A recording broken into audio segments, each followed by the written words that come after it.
Hello, and welcome to this powerful story.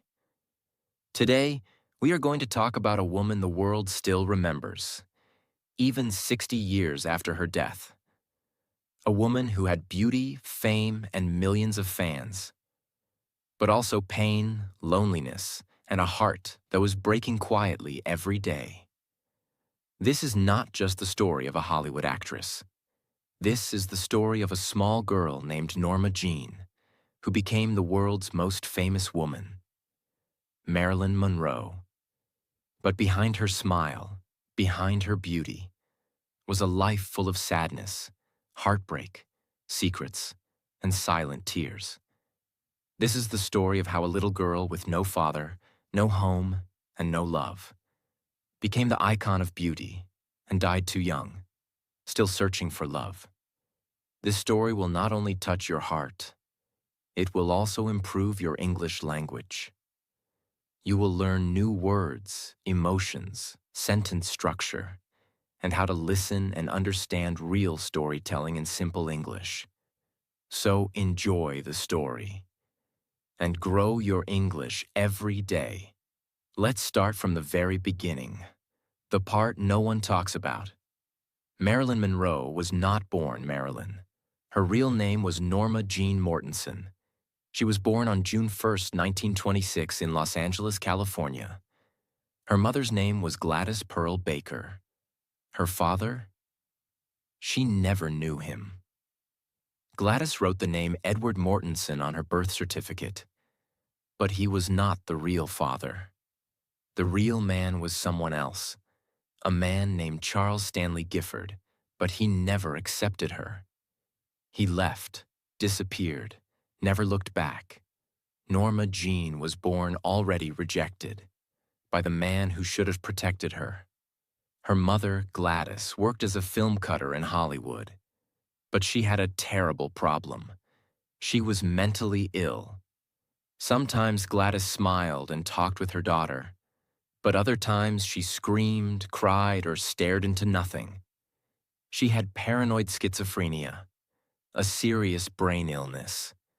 She believed people were trying to take her daughter away. One night, she even tried to smother young Norma with a pillow. When Norma Jean was just 7 years old, her mother was taken to a hospital and never came back. That was the day Norma Jean's life completely broke. No father, no mother, no love, no home. She became a ward of the state, a child with no family. For the next years, she lived like a paper blowing in the wind. No place was hers. She was moved from one foster home to another, 11 in total. Sometimes she stayed with relatives, sometimes with strangers, sometimes in an orphanage that felt like prison. She slept on cold beds, she wore old clothes, she ate alone. But worse than hunger or cold was the fear. In one foster home, she was sexually abused by a man. She told someone, but no one believed her. She stopped talking about it. She started building a fake smile, the kind the world would one day know. She said later, "A smile is the best makeup a girl can wear." But that smile started back then, as a way to hide the pain. When Norma Jean turned 16, something happened. Her foster family had to move, but couldn't take her. If she didn't find a home, she would return to the orphanage. To avoid that, she married her neighbor's son, a 21-year-old man named James Dougherty. She didn't marry for love. She married to survive. At just 16 years old, she became a wife. She cooked, cleaned, and tried to be a good housewife. But deep down, she knew this was not the life she wanted. Her dreams were bigger, much bigger. In 1944, her husband joined the U.S. Navy and went to war. Norma Jean got a job in a factory, making parachutes for soldiers. One day, a photographer came to the factory. He was taking pictures of women working for a war magazine. He saw Norma. He asked her to pose. She smiled, posed, and the camera fell in love. That photo was printed, then another, and another. Suddenly people were asking, "Who is this girl?" That was the beginning of something huge. In 1946, she signed her first movie contract. The studio told her, "You need a better name." So she chose Marilyn, inspired by a Broadway star. And the studio gave her Monroe, her mother's maiden name. That was the day Norma Jean died, and Marilyn Monroe was born. But deep inside, she was still the scared little girl searching for love, for safety, for someone to stay. Marilyn Monroe had her new name, but that was just the beginning.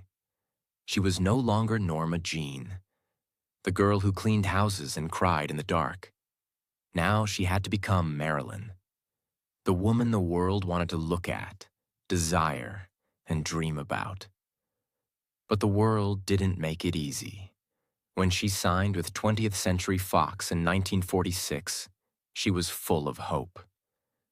But the studio said she wasn't ready for big roles. They told her to take acting classes, lose weight, dye her hair blonde, and fix her teeth. She did it all, quietly, patiently. She worked harder than anyone.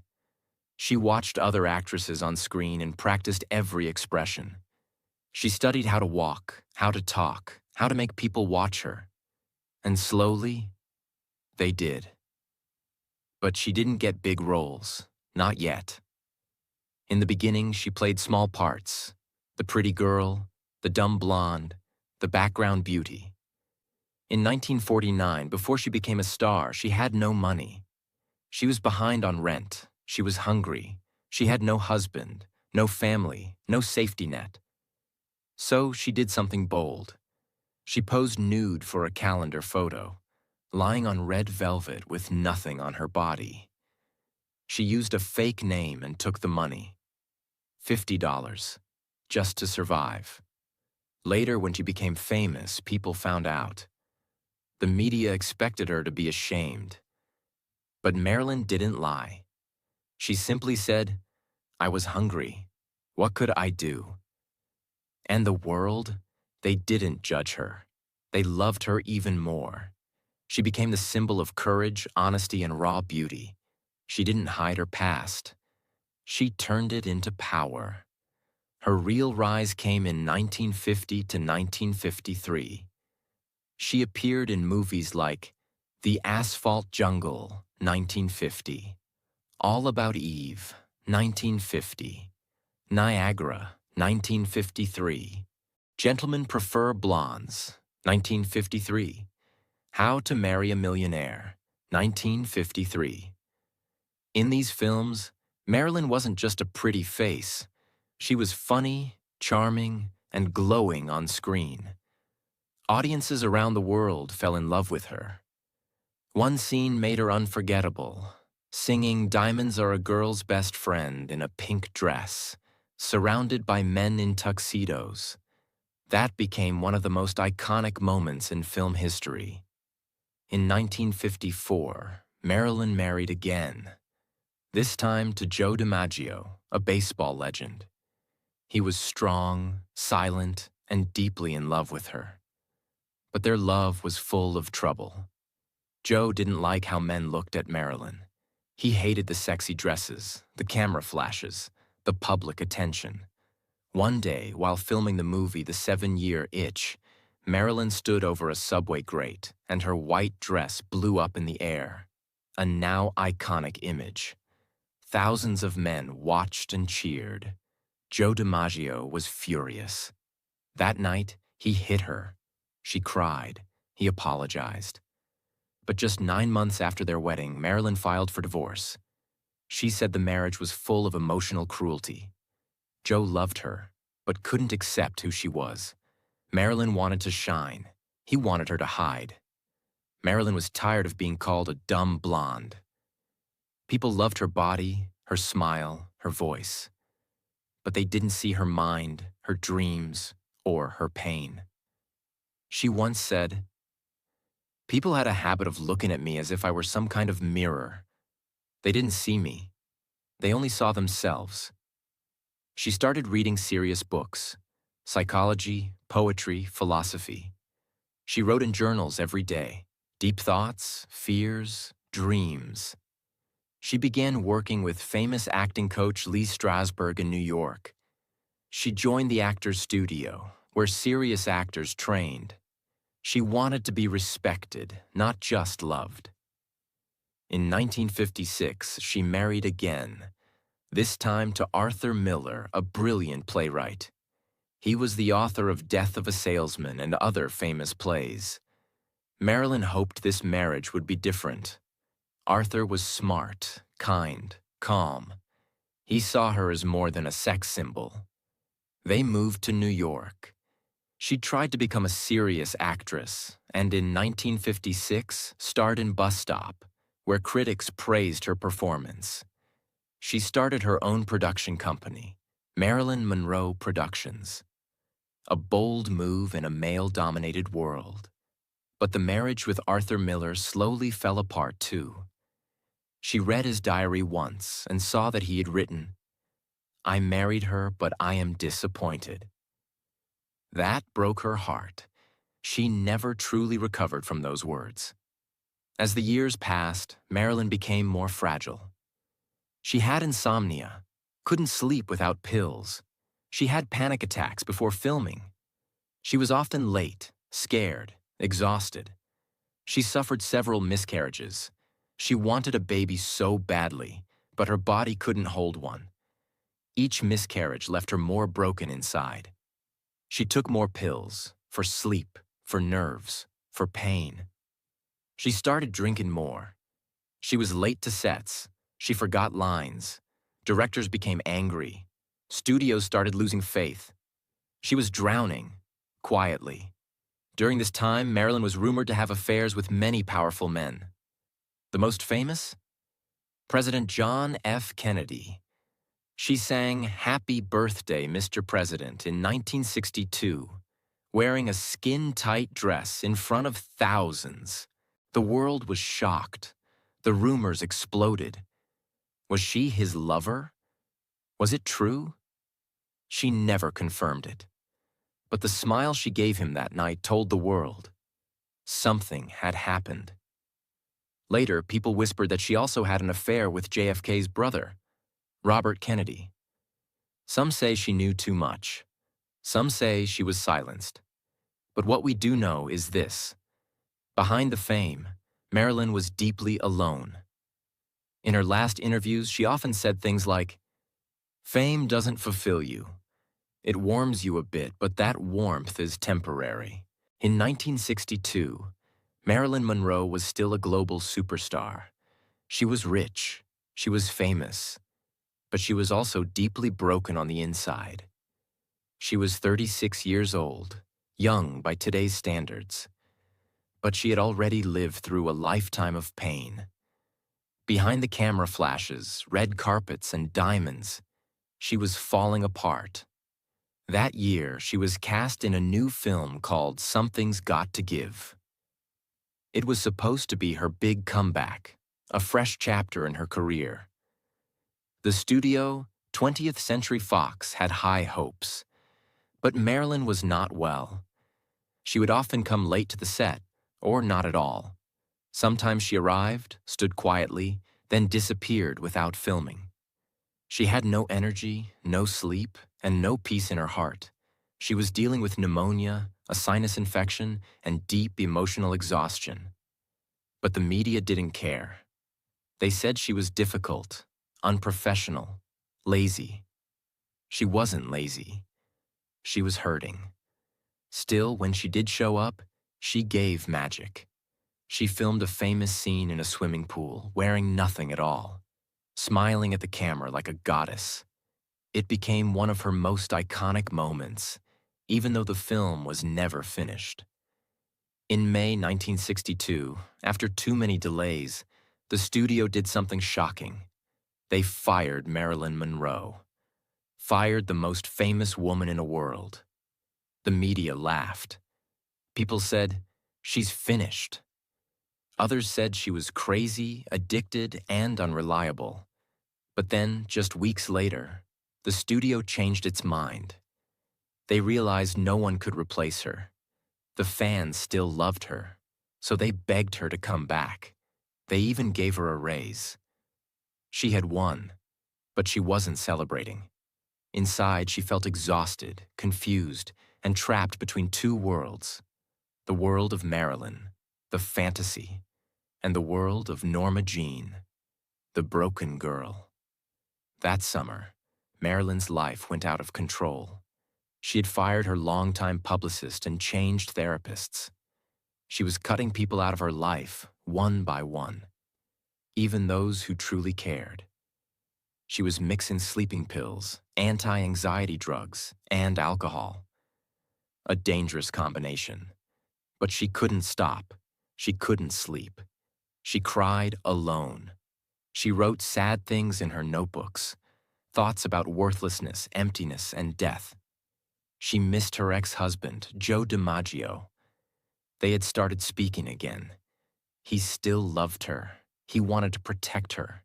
He even planned to remarry her. He was the only man who came back.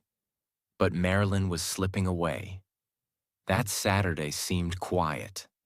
She spoke with several people on the phone, her psychiatrist, her maid, her friends.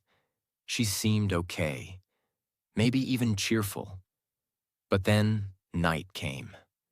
Her housekeeper, Eunice Murray, said Marilyn went into her bedroom at around 8 p.m. and closed the door. She didn't come out. At 3:30 a.m., Eunice became worried. The door was locked. No sound inside. She called Marilyn's psychiatrist, Dr. Ralph Greenson. They broke the window and went inside. Marilyn Monroe was lying on her bed, naked, face down, holding a telephone.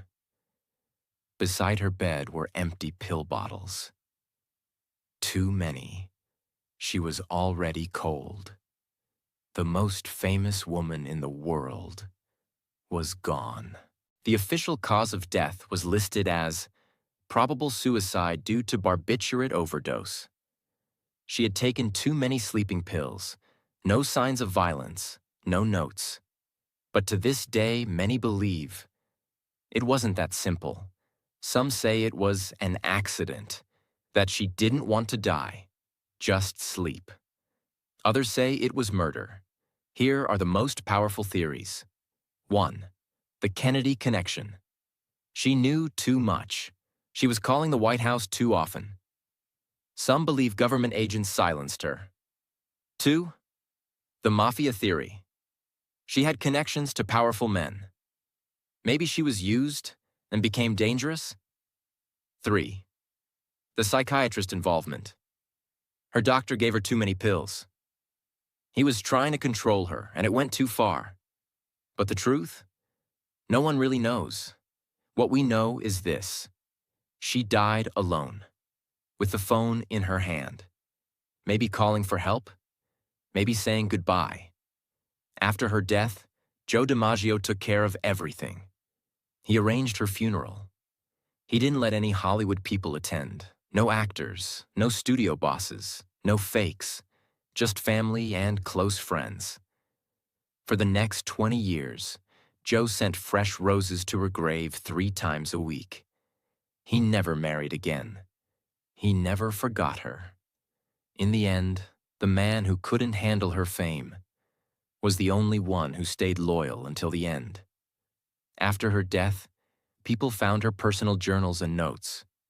One page said, "Please don't make me a joke. I want to be a great artist, not a circus act." Another said, "I just want to be wonderful." And in one of her letters, "To all the people who have ever loved me, I hope I was good to you." She was not just a pretty face. She was a woman full of hope, thought, poetry, and pain. Marilyn Monroe was buried on August 8, 1962, in a quiet crypt at Westwood Village Memorial Park Cemetery in Los Angeles. She wore a green Emilio Pucci dress, chosen by her ex-husband Joe DiMaggio. Her makeup and hair were done by her personal stylist, the last time the world would touch her. The press stood outside the gates. Fans cried in silence. And inside the small chapel, Joe stood near her coffin, in tears. He whispered only 3 words: "I love you." When the news of Marilyn Monroe's death spread, the entire world stopped. In Paris, people lit candles. In Japan, fans gathered in theaters to watch her films. In New York and Los Angeles, crowds stood outside her home and wept. The President of the United States didn't make a public comment. His silence only made the rumors louder. Every newspaper in the world had her photo on the front page. Marilyn Monroe dead at 36. But no headline could capture the heartbreak. The woman who brought smiles to millions died alone with sadness in her heart. Years after her death, people discovered something shocking. The FBI had a secret file on Marilyn Monroe. They had been watching her, recording her calls, and tracking her relationships, especially with John F. Kennedy and Robert Kennedy. Why? Because Marilyn had started attending meetings with left-wing thinkers, poets, artists, and even people accused of having communist connections. The U.S. government during the Cold War was afraid. A woman with deep access to the White House, who had mental struggles, and who knew private secrets. They saw her as a potential danger. Some believe these files are the missing key to her death. But even today, most of those files are sealed, locked, hidden, silent. Years after her death, Marilyn's personal items were stored, hidden, and later auctioned for millions of dollars. Here are just a few. Her famous white dress from the 7-Year Itch sold for $4.6 million. The most expensive movie dress in history. Her handwritten diaries, poems, and letters were bought by private collectors. Her lipsticks, shoes, and perfume bottles are now displayed in museums. Even the prescription pill bottles from her nightstand were sold. People wanted to own a piece of her. Even in death, Marilyn became a business. Her face printed on t-shirts, posters, makeup, perfumes. Some found it beautiful. Others said it was exploitation, the same thing that broke her. After her death, several men who had once pushed her away came forward with regret. Arthur Miller, her third husband, said in an interview, "I misunderstood her pain. I wish I had done more. She didn't want fame. She wanted to matter." Even Robert Kennedy, in a private conversation, reportedly said, "I think we failed her. I failed her." Many people thought Marilyn was just a beauty queen, a dumb blonde. But in her own journals, she wrote things that shocked the world. Quotes like, "I'm afraid of being alone. I'm afraid of being forgotten. Fame is like caviar. You get tired of it. I want to grow. I want to learn. I want to be real." She read books by Freud, Tolstoy, and Dostoevsky. She wrote letters to herself that were filled with sadness and longing. One letter said, "What if I wake up tomorrow and no one loves me? What if all this beauty is just a mask?" She was not a doll. She was a poet, a deep thinker, a sensitive woman trapped in a golden cage. Marilyn Monroe became a symbol, not just of beauty, but of how women suffer in silence. She inspired generations of actresses who saw her as the original rebel, writers who used her life as a metaphor for pain behind glamour, feminists who studied how Hollywood controlled her image, young girls who learned that outer beauty can never fix inner wounds. Her life started a global conversation about mental health, body image, misogyny in the film industry, the cost of fame, how society treats vulnerable women. Even today, her story helps women find their voice. Decades after her death, Marilyn Monroe is still everywhere. In fashion, designers like Versace, Dior, and Chanel recreate her looks. In music, Madonna, Beyoncé, Nicki Minaj, and Lady Gaga all pay tribute to her. In films, from My Week with Marilyn, 2011, to documentaries in 2022 and 2023. In tattoos, paintings, museums, even AI-generated voices in digital art. Marilyn has become more than a person. She's a symbol of longing, mystery, beauty, and sadness.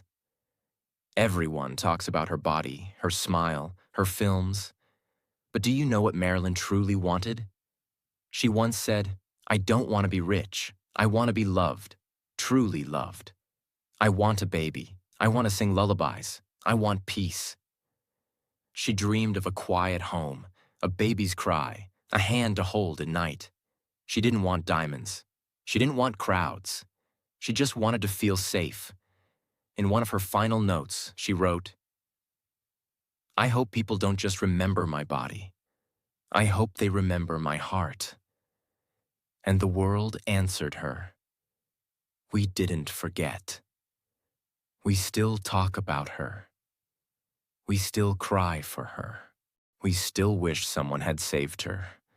Marilyn Monroe died at just 36 years old. But in those 36 years, she lived a life that millions of people still talk about today. Why? Because her story was not just about a movie star. It was the story of a girl who felt unloved, who fought through pain, who smiled even when she was crying inside, and who never gave up, even when the world was too heavy to carry.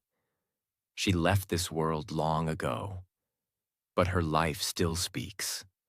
Her story still whispers in the ears of people who feel alone, unseen, or not enough. The world remembers her face, her lips, her blonde hair, her voice. But her real legacy is much bigger than her looks. She taught us that. Even the most beautiful people can feel deep sadness. Fame and money do not guarantee happiness. Childhood trauma leaves marks that fame cannot erase. The world will praise you when you shine and leave you when you fall. She showed us how a person can keep going, even when they feel broken inside. In the 1950s, women were told to be quiet, to stay at home, to smile and obey. But Marilyn didn't follow the rules. She built her own company, Marilyn Monroe Productions, at a time when studios controlled everything. She demanded better roles, not just sexy ones. She fought for higher pay, equal to male actors. She studied acting deeply because she didn't want to be just pretty. She wanted to be respected. She made mistakes. She cried. She fell apart sometimes. But she never stopped trying. She walked into rooms where no woman had power, and she made them look at her differently. She became a symbol of courage in heels. She gave a voice to the silenced. In her time, people didn't talk about depression, sexual abuse, mental illness, loneliness, miscarriage, self-worth. But Marilyn lived all of it, and still stood up, smiled, and said, "I'm not perfect, but I'm real." She didn't hide her pain. She didn't pretend to be strong. And in doing that, she made millions of people feel seen. Even today, people who suffer in silence look at her and think, if she could go through all that, maybe I can survive too. She gave strength to people who were too afraid to speak. She didn't have a rich father. She didn't go to the best schools. She didn't have support. She was told she was nothing. But she became everything. She didn't become successful because she had money. She became successful because she never stopped dreaming, even when the world told her to give up. That's why her story matters. That's why it touches people. In every country, in every language. 5 powerful life lessons from Marilyn Monroe. 1. You don't need a perfect past to create a powerful future. Marilyn came from abuse, orphanages, and deep sadness. But she didn't let her past define her future. She used her pain and built something beautiful.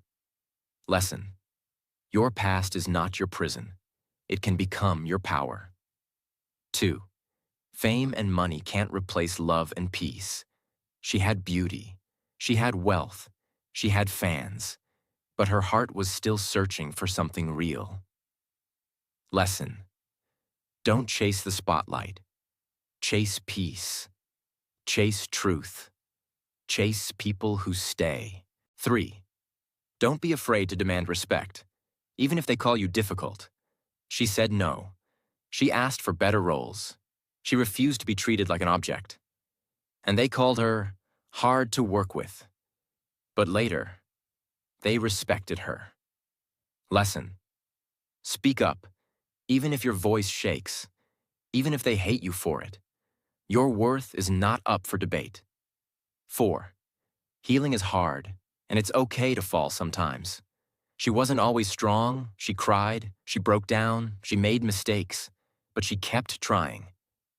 Lesson: healing is not a straight line. It's messy, but every time you get back up, you grow stronger. 5. Your real value is not in your looks. It's in your soul. The world loved Marilyn for her face.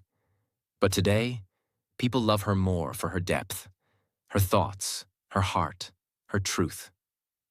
Lesson: beauty fades, but your words, your kindness, your courage, that's what people will remember. Many people ask, what if someone had hugged her that night? What if someone had picked up the phone? What if someone had said, "You matter," before it was too late? Maybe she would have lived. Maybe she would have become a mother. Maybe she would have written books, directed films, taught young actors. But we can't go back. What we can do is learn. We can speak kindly to those who are suffering. We can forgive ourselves for falling. We can stop judging people by what they show on the outside. Because even the ones with the biggest smiles might be the ones hiding the deepest pain. Marilyn Monroe didn't get the ending she deserved. But her story is not just about sadness. It's about survival, courage, fighting back when everything tries to break you, and still smiling, still trying, still believing that love is possible. She said, keep smiling, because life is a beautiful thing, and there's so much to smile about. So we smile, we cry, and we remember her, not just as a blonde beauty, but as a girl who tried, who fell, who rose, and who still lives. In every heart that feels too soft for this hard world. And that was the unforgettable story of Marilyn Monroe. A story of pain, power, beauty, and truth. If you felt something in your heart today, if you want to hear more inspiring stories like this, and if you want to learn English in the most emotional and powerful way, then don't forget to subscribe to this channel.